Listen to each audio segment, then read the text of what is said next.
Assalamualaikum warahmatullahi wabarakatuh. Selamat pagi semuanya. Semoga kalian dalam keadaan sehat ya.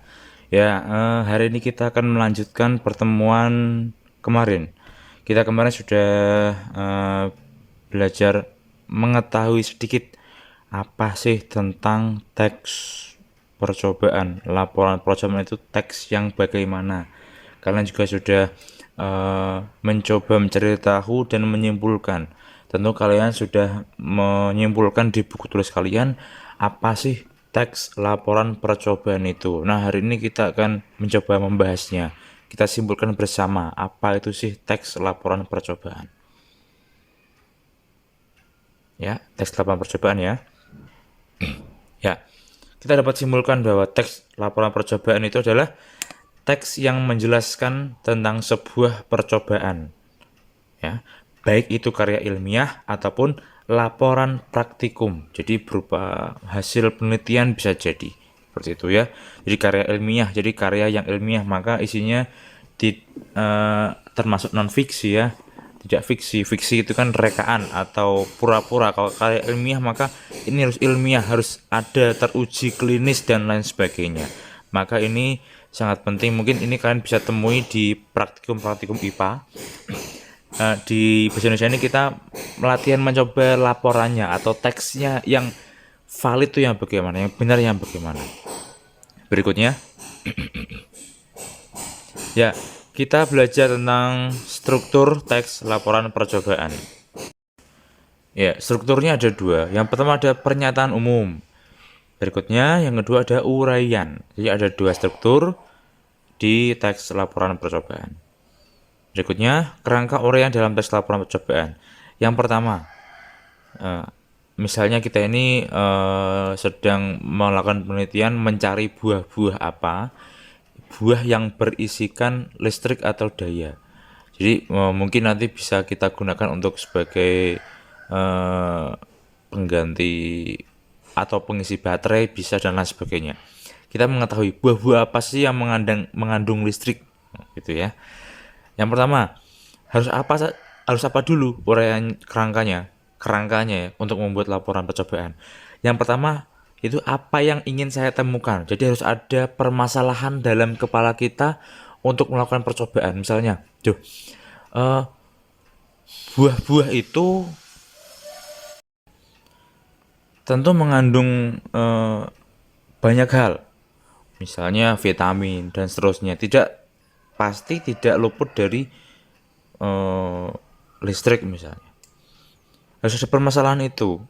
Saya harus menemukan nih buah-buah apa sih yang mengandung vitamin yang tinggi dan seterusnya. Tapi hari ini kita coba mencari buah apa sih yang mengandung listrik yang tinggi. Nah, gitu. Ada permasalahan dalam pikiran kita yang pertama. Yang kedua, nih, buah mana yang banyak mengandung listrik? Kira buah apa saja? Kita harus teliti. Jadi kita harus siapkan alat dan bahannya apa saja. Untuk mengetes listrik itu pakai alat apa saja. Buahnya yang mau kita tes itu apa saja kita siapkan semuanya. Namanya di bagian yang kedua ini, yaitu bisa disebut dengan bahan dan alat. Terus yang ketiga, itu berisi langkah-langkah. Langkahnya bagaimana sih yang akan kita lakukan untuk mengecek buah itu mengandung listrik yang tinggi atau tidak ada sama sekali dan seterusnya.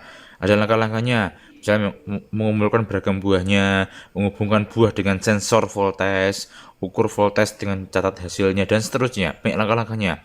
Kemudian hal yang keempat, yaitu apa hasilnya? Kita harus mengemukakan atau menyampaikan hasil dari temuan kita. Buah masam lebih banyak listrik. Oh, ternyata buah yang asam itu lebih banyak listriknya. Lalu buah manis lebih sedikit listriknya dan seterusnya.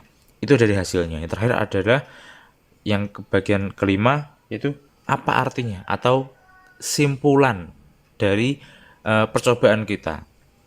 Maka semakin banyak buah semakin banyak listrik. Maka semakin masam buah semakin banyak listrik.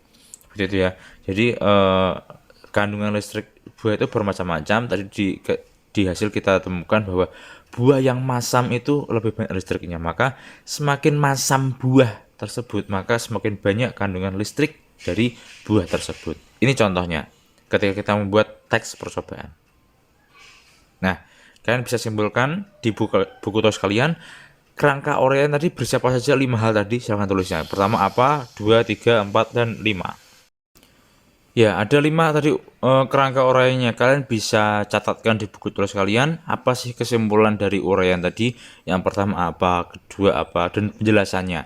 Agar kalian punya catatan dan kalian bisa belajar, gitu ya. Mungkin video ini sangat singkat sekali tentang kita belajar tentang uraian, struktur, dan juga kerangka dari teks percobaan.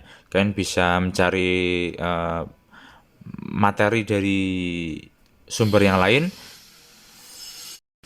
Kalian bisa gabungkan dan juga menyimpulkan apa saja sih hal-hal yang ada dalam teks percobaan ini. Kalian bisa belajar banyak. Itu tugasnya tadi ya. Jadi kalian bisa menyimpulkan dari video ini.